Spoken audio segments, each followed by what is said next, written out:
So I started trying to get this long over here, which, by the way, I'm speeding up 10x, no 7x on this one.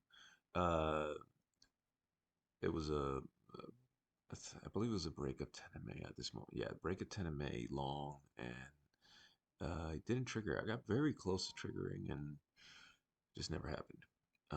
Then I found resistance, uh, extended RSI, and uh, and then of course VWAP, and that level I just set up. And I basically just held it there for a while and waited. We needed to, it's kind of a complex entry because it's right above VWAP. And so if anyone is entering short, it's entering right under VWAP. And I'm 10xing the speed on this section because how long I sat there with the order. Just kind of sticking to my guns. The level wasn't going to get rejected. My only way I was going to cancel it is if we came from above VWAP, because then uh, I would be thinking about a breakout above VWAP and covering that gap there to the left versus a short at this moment. So waited there quite a bit, and finally on this candle, which came again from under VWAP, and never trust a long if you're under VWAP. Uh, enter, everything looks good. I start looking for my target, which I went for the next real resistance. Like I've said in the previous videos, there's kind of I consider some to be light resistance and sorry, in this case support. But light support or heavy support or kind of real support, and I tend to put orders slightly above each one of them depending on how I feel the market is moving and how I feel my confidence level with the trade itself. So we went to the next real support in this case. Here everything is working out. I think at some point here I decide that I'm going to move my stop loss to break even. Yeah, there I'm a break even. We're good. We're in profit. I realize that there is a possibility here for sure um,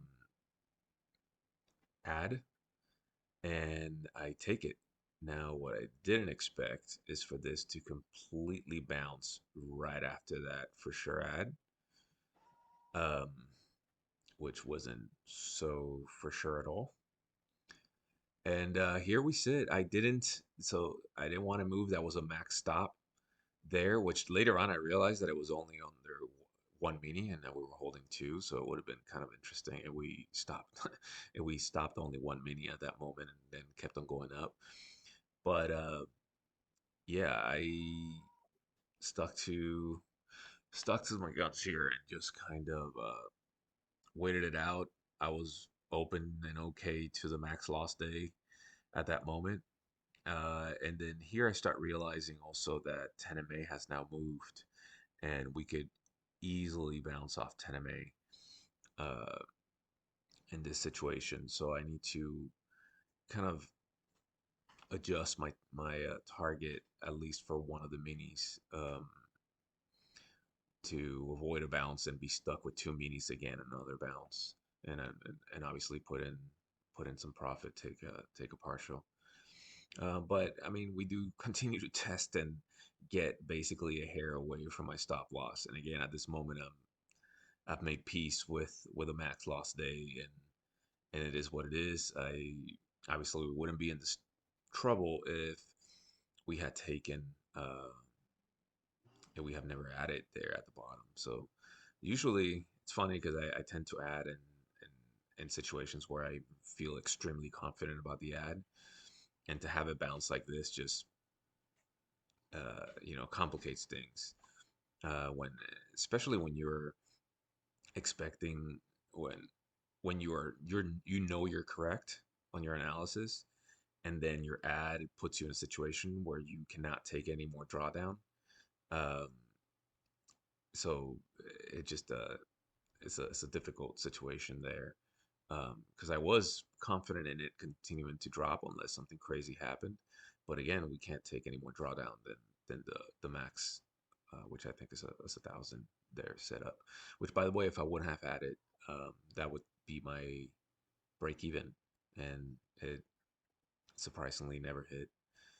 Uh, so yeah, we continue to bounce quite a bit. I that's that stop move is I moved one of the minis to 10 MA at that moment, which is kind of interesting because when this new candle opens up, 10 MA goes way above.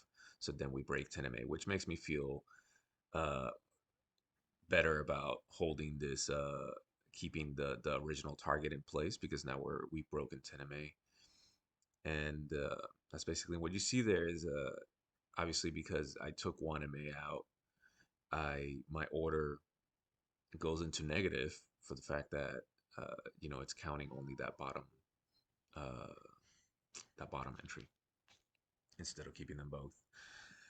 And that's it. I tried to take another trade later on, which would have worked out. It was a limit short, but never triggered. So I basically had two no triggers, one trigger that got messy, but worked out, and calling it here.